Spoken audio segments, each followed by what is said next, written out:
Na ilikuwa jana ambapo nilipigiwa simu na nilipigiwa na mzee wa mtaa wa sub location jirani akiniambia iwapo ninaufahamu kwamba kuna jumba ambalo linatumika kama cell makaburini. Ambia sina habari. Akaniambia kwamba kumefunguliwa jumba ambalo linatumika kama cell na watu wanapigwa. So ndipo nilianza kutafuta ukweli wa mambo. So yule nilimwendea kwanza kabisa alikuwa ni mzee wa mtaa wangu village elder ambaye aliconfirm, alidhibitisha kwamba kweli kuna chumba ambacho hawa watu wanawekwa. Baada ya kutafuta ni akina nani, tumekuja kwa ground, tumepata ni ukweli. Kuna waadhiriwa, tumekuta mkojo ndani, na hawa walikuwa wanafungiwa na hata zile haja wanaenda kuna containers ambazo walikuwa wamewekea huko ndani wanazitumia. Na hata chakula na hawako wanapewa chakula, naambiwa pia walikuwa natozwa ada fulani shilingi 300. Sababu inasemekana watu wengi waliweza kuathirika katika hiyo cell.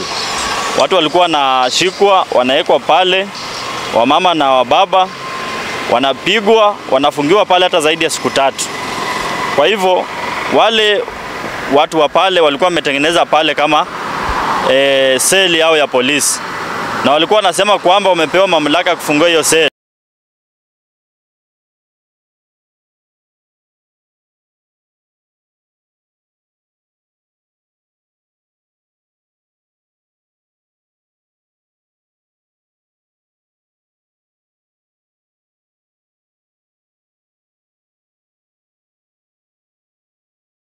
Walinitoa tu kwa mlango, sikujua yenye wananipeleka chenye kinaendelea. Kufika huko nikapata kuna wenzangu huko wanachapwa, pia mimi nikaingizwa huko na nikalala huko siku 3 kana nachapwa. Sasa sikujua chanzo nini. Hapo ndani walikuwa wameweka ndoo na mitungi 2 ya maji. Alafu sasa makosa yenyewe chanzo muhimu hatukuambiwa, ilikuwa tu ni kuchapwa. Alafu mnaambiwa tunafunga mlango tena tunaenda tena, wakirudi tena ni kuchapwa. Kwa hiyo siku 3 ilikuwa tu kuchapwa. Wakasimama tu hapo mpaka nikamaliza kuoga, na wakaniambia umemaliza kuoga? Nikasema nimemaliza kuoga. Haya, vaa haraka, toka tuende. Nani mwenye anakuita? Nikasema makosa ni nini? Hakuna, wewe tuende. Twende, unaitwa huko. Haya, nikakaa niliingia saa 10, nilipata hawa huko. Niliingia saa 10. Kuingia hapo ndani nikakaa ikafika saa 6 usiku. Saa 6 usiku sasa ndio ikaanza sasa viboko. Walinichapa hii mapacha si mapacha. Watu walikuwa ndani, wanaume na wanawake, tulikuwa mchanganyiko ndani yake. Tulikuwa watu 9. Uliacha mtoto. Kufika nikakaa chini akaambia anzeni kazi yenu. Mimi nikasema wa mama wakaanza kunipika. Wakaninyang'anya vitu ilikuwa kwa matiti, simu, pesa. Simu moja nikapata, ingine sijapata. Hakuna. Asubuhi aliniambia tuende ukae na mtoto.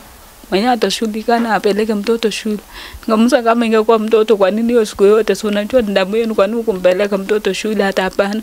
Kwa tunakurekebisha.